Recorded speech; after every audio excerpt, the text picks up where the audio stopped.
bir tashbih ishlatganmiz. Yomg'irda ivigan oq ko'ylagini tikilib qarasangiz o'sha qovurg'alarning tagidan yuragi ko'rinib turadigan shoir deb bir tashbih ham qilgandaymiz. Hech o'sha yomg'ir oralab ketayotgan Muhammadjonning yoqalari ko'tarilgan holatini hech ko'z oldimdan ketkazolmayman. Albatta o'sha oq yomg'irlarga aylanib borayotgan she'riyat hamisha biz bilan hamroh, hamisha elimizning qalbida deb o'ylaymiz.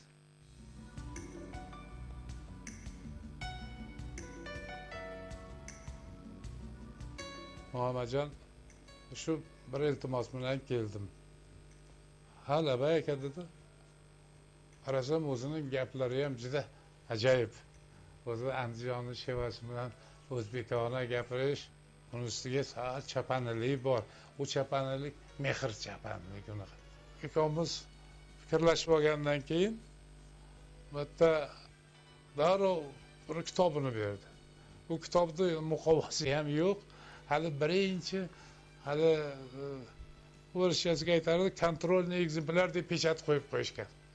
Aka dedi, mana xudo xolasa mana shu kitob chiqib qolsa, bir qarab ko'ring, shuni ham varaqlab ko'ring dedi.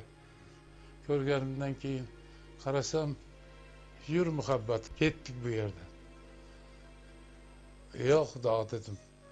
Hamma shunday yolg'on, shunday bir voqea. O'sha birinchi satrdan boshlab o'sha oy yuzidan deb nur yog'di simsim. Yur muhabbat, ketdik bu yerdan. Endi shu qo'shiq joyida o'ziga xos naqorati ham o'zidan chiqib, bu keyin juda ham fahmlaganda bildim, juda ham tango, birinchi o'zbekcha tangoni o'zbek tilida, asl o'zbek tilida tango aytish. Bir qora ko'z jilmayib qolar. Yur muhabbat, ketdik bu yerdan. Meni nimagadir qo'shiqchi shoir deb tan olishdi. Faqat muhabbatdan yozadi deyshadi. Lekin men adabiyotga ijtimoiy shoir bo'lib kelganman. O'sha paytlarda yozilgan Samarqandga borsam men agar, Do'ppi, Gidilyan haqidagi she'rlarim ana shunday sifatlarga ega edi. Onamga ham Ulug'bek haqidagi she'rim yoqadi. Yozsang shunaqa she'rlar yozgin, qo'ynimda bir yor deb odamni uyaltirmagin deydilar. Muhammad Yusuf tug'ma shoir edi. U nima mavzuda she'r yozmasin, hammasi quyilib kelardi. Hammasi joy-joyiga tushgan bo'ladi.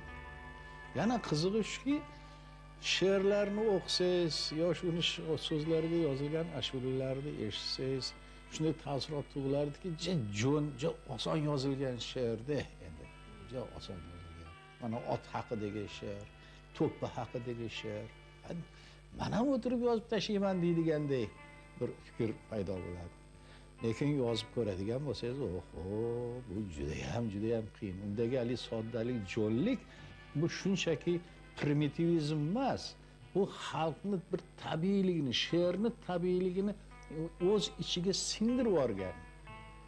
Haligi she'rni yasovchi emas, she'rni yuragidan shaloladek to'lqin urib chiqaruvchi bir shoir bo'lgan. O'shaning uchun Muhammad Yusufning she'rlari birinchi kitoblaridan juda ko'pchilikni og'ziga tushdi va juda ko'pchilik Muhammad Yusufning muxlisiga aylandi. Maylida kimgadir yoqsa yoqmasa, ularga qo'shilib yig'lasharmidik? Biz baxtli bo'lamiz, Xudo xohlasa. Xudo xohlasa uchrasharmidik. Rayhon hidlaringni yo'llarimga sep, kut meni har oqshom tong ko'kka oy chiqqan. Faqat yig'lamagin gunohimni deb, aybing onang seni chiroyli topgan. Menga bir tabassum tutmayib, ey yor, bol yog'sin lablaring sohillaridan. O'zing ayt, senday qiz yana qayda bor? Kipriklar uchun hokimlaridan.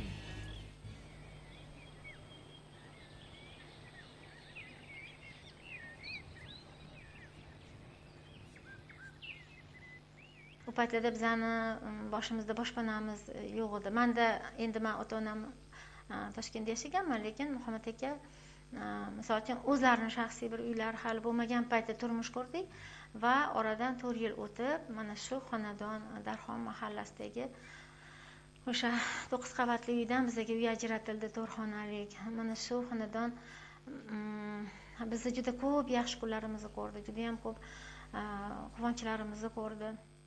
Oilamizda farzandlarni har bitta hayotdagi har bitta mayda epizodda ham qatnashishga harakat qilardilar. Misol uchun e'tiborga arzimaydigan bitta bog'chadagi bayramcha bo'lsa ham onamlar bilan albatta borib o'sha yerda ishtirok etishardi. Bu narsa ular uchun juda ham muhim edi.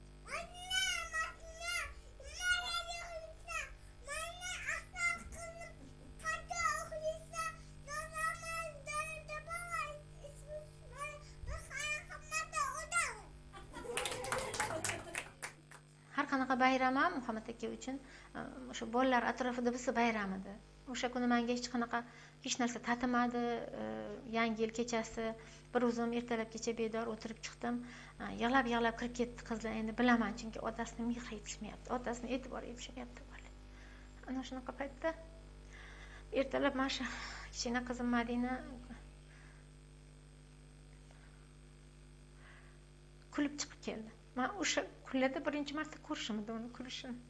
Kulib chiqib keldida, ayajon dadam biz bilan yangi yil kutdilar. Ertalabgacha biz men bilan yangi yil kutdilar dedi.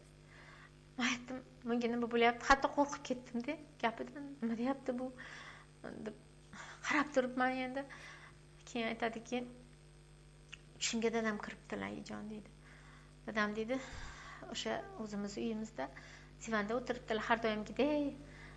O'tiribdilar xayol surib, dadajon nima qilib o'tiribsiz bu yerda? Biz Bodomzorga ko'chib ketganmiz. Eshitmaganmidingiz deb so'rasam, men yangi yil kutganni sizlar bilan kutaman deb keluvdim. Yo'q ekan, sizlar kutib o'tiruvdim dirmishga. O'sha yerda keyin dasturxon yasatib, ertalabgacha bolani ovutib, taskin berib ketganlar.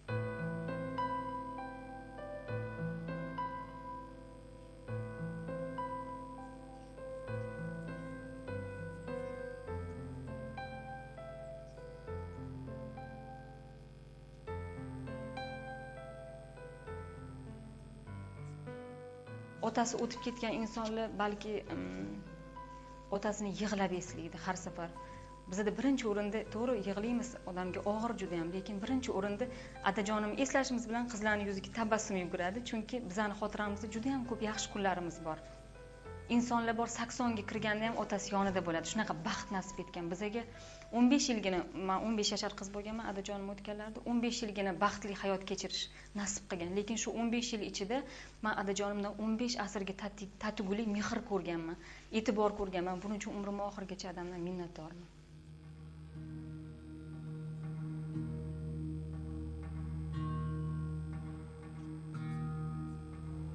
Onam nihoyatda ko'ngilchi